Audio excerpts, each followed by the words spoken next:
میں اس فرسٹریشن سے باہر آنا چاہتی ہوں، تمہارے ساتھ جینا چاہتی ہوں۔ اس کے لہجے سے صاف ظاہر تھا کہ وہ صرف زندگی سے ہی نہیں بلکہ اپنے آپ سے بھی عاجز آ چکی ہے۔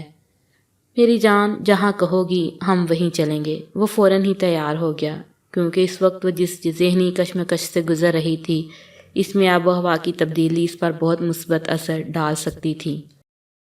عید کی چھٹیوں کے ساتھ ہی آذر نے آفس سے ایک ہفتے کی مزید چھٹیاں بھی لے لی تھیں، اور وہ رباب کو لے کر مری جا رہا تھا تاکہ اس کا دھیان بٹ جائے اور وہ فرسٹریشن سے باہر نکل آئے۔ انہی دنوں جب وہ مری جانے کی تیاریاں کر رہے تھے، آذر کی نظر سے ایک خبر گزری جس میں شمالی علاقوں میں زلزلہ آنے کے بعد وہاں بچوں کی ایک بڑی تعداد کے یتیم ہو جانے کے بارے میں پورا فیچر دیا گیا تھا۔ حکومت ان بچوں کو عیدی سینٹر، انصار بنی ٹرسٹ اور ایسے ہی مختلف اداروں کے حوالے کرنے کا ارادہ رکھتی تھی۔ یہ فیچر دیکھ کر آذر کو اچانک ایک خیال سوجا اور اس نے اس پر فوراً ہی عمل بھی کر ڈالا۔ اس نے مری جانے کی بجائے مظفر آباد جانے کا پروگرام بنا لیا۔ رباب کو اس نے پروگرام کی تبدیلی کا تو بتا دیا تھا، لیکن اس کی وجہ نہیں بتائی تھی، کیونکہ پہلے وہ وہاں جا کے وہاں کے حالات جاننا چاہتا تھا تاکہ اس کے مطابق فیصلہ کر سکے۔ رباب نے مری جانے کی بجائے مظفر آباد جانے پر کسی قسم کے رد عمل کا اظہار نہیں کیا تھا، کیونکہ وہ تو بس اس شہر کے ہنگاموں سے کچھ دیر کے لیے دور جانا چاہتی تھی۔ آذر نے بس میں سفر کرنے کی بجائے اسلام آباد سے جیپ کرائے پر لے لی۔ جب وہ مظفر آباد پہنچے تو دوپہر ڈھل چکی تھی۔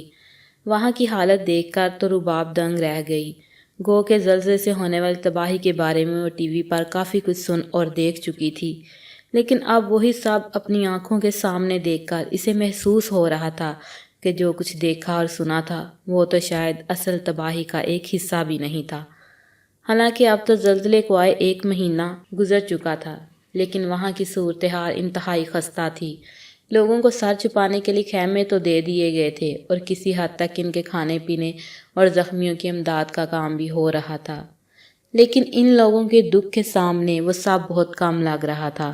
ہر ایک چہرے پر دکھ کی پرچھائیاں دکھائی دے رہی تھیں، آنکھوں میں آنسو تو جیسے منجمد ہو کر رہ گئے تھے، ہونٹ اتنی سختی سے ایک دوسرے میں پیوست تھے کہ جیسے کبھی مسکرائے ہی نہ ہوں۔ ہر چہرے پر بس ایک ہی دکھ رقم تھا، اور رباب ہکا بکا کھڑی ان لوگوں کو دیکھ رہی تھی جو اتنا سب کچھ ہو جانے کے باوجود جی رہے تھے یا جینے پر مجبور کر دیے گئے تھے۔ جہاں وہ کھڑی تھی اس کے قریب ہی ایک بڑے سے پتھر پر بیٹھی ایک بچی بڑی ہی عجیب سی نظروں سے اسے دیکھ رہی تھی۔ اس کے گالوں پر آنسوؤں کی بہت گہری لکیریں تھیں۔ وہ آہستہ روی سے چلتی ہوئی اس بچی کے پاس آ گئی اور اس کے سامنے گھٹنوں کے بل بیٹھ گئی۔ رباب کے ایک ہاتھ میں جوس کا ڈبہ تھا جس میں سے بمشکل اس نے 2 گھونٹ ہی لیے تھے۔ اس نے پیار سے اس کے گالوں کو چھوا۔ بچی نے ایک نظر اسے اور پھر اس کے ہاتھ میں موجود جوس کے ڈبے کو دیکھا، اور دوسرے ہی پل وہ جوس کا ڈبہ اس کے ہاتھ سے چھین کر بھاگ گئی۔ رباب نے اسے روکنے کی کوشش نہیں کی تھی، لیکن اس کا دل تڑپ اٹھا اور آنکھیں بھر آئیں۔ بچی سامنے موجود بہت سے خیموں میں سے کسی ایک خیمے میں جا کر اس کی نظروں سے اوجھل ہو چکی تھی۔ وہ بچی کی بے بسی پر آنسو بہاتی اٹھ کھڑی ہوئی۔ کیا ہوا رباب؟ آذر نے آ کر اس کے کندھے پر ہاتھ رکھتے ہوئے پوچھا۔ کچھ نہیں، چلیں۔ اس نے جلدی سے انگلی کی پوروں سے آنکھوں کے بھیگے گوشے پونچھ ڈالے۔ مجھ سے تم اپنا آپ نہیں چھپا سکتی۔ آذر نے اسے کندھوں سے تھام کر اپنی طرف گھما ڈالا۔ آذر نے مظفر آباد سے تقریباً 2 گھنٹے کی ڈرائیو پر ایک پرانا سا کاٹیج 1 ہفتے کے لیے رینٹ پر لے لیا تھا، لیکن یہاں کے جو حالات تھے ایسے میں رباب کا ان کے درمیان رہنا اسے مزید فرسٹریٹ کر سکتا تھا۔ ویسے بھی وہ اتنی حساس تھی کہ یہ سب برداشت نہیں کر سکتی تھی۔ آذر نے رباب کو اصلی بات نہیں بتائی تھی کہ وہ بچے کے لیے یہاں آئے ہوئے تھے، مگر رباب کو کچھ شک سا تھا کہ آذر یہ ساری مشکل اس کے لیے ہی اٹھا رہا ہے۔ پچھلے 5 دنوں سے وہ روزانہ یہاں آ رہے تھے، لیکن اب تک کوئی مثبت نتیجہ برآمد نہیں ہوا تھا۔ یہاں سے بچے کی اڈاپٹیشن اتنا بڑا مسئلہ بن جائے گی اس کا آذر کو بالکل بھی اندازہ نہیں تھا، بلکہ وہ تو یہاں آیا ہی اس لیے تھا کہ نہ صرف بچے کی کسٹڈی انہیں آرام سے مل جائے گی، بلکہ بعد میں کوئی پرابلم ہونے کے چانسز بھی بہت کم تھے۔ لیکن یہاں سب کچھ اس کی سوچ کے برعکس ہو رہا تھا۔ ایک 2 سالہ بچی نے بے حد پسند آئی تھی، اور اس زلزلے میں اس بچی کے قریبی رشتہ داروں میں سے کوئی بھی زندہ نہیں بچا تھا۔ گھر کے تمام افراد ختم ہو گئے تھے، صرف یہ بچی ہی کراماتی طور پر بچ گئی تھی۔ آذر نے فوری طور پر اس بچے کی کسٹڈی حاصل کرنے کے لیے بھاگ دوڑ شروع کر دی، کیونکہ وہ بچی کو لے کر فوراً واپس چلے جانا چاہتا تھا۔ لیکن یہاں ایسے تمام یتیم اور بے سہارا بچوں کو حکومت کے نمائندوں کی نگرانی میں رکھا گیا تھا، اور وہ لوگ فی الحال کسی بھی بچے کی کسٹڈی دینے کے لیے تیار نہیں تھے۔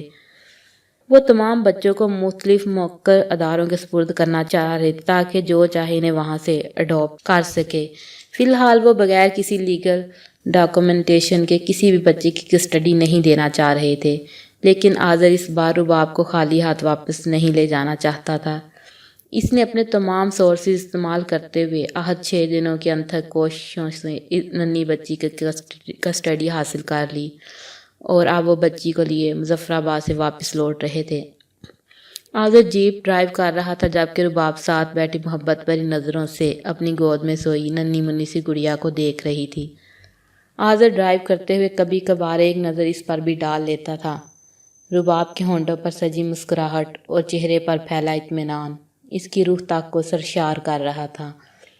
آج کتنے دنوں بعد اس نے اسے یوں مسکراتے دیکھا تھا، ورنہ تو وہ اس کے ہونٹوں پر ہنسی کھوجتے کھوجتے تھک چکا تھا۔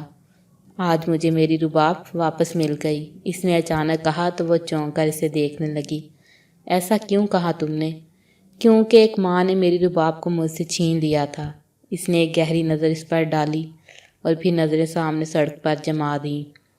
آئی ایم سوری آذر، مگر میں کیا کرتی؟ اور وہ اپنی گود میں لیٹی ننھی سی بچی کو پیار سے دیکھنے لگی۔ آج رباب کا ادھورا پن ختم ہو گیا تھا، آج رباب مکمل ہو گئی تھی، آج مامتا کی تکمیل ہو گئی تھی۔ آپ سن رہے تھے کہانی.com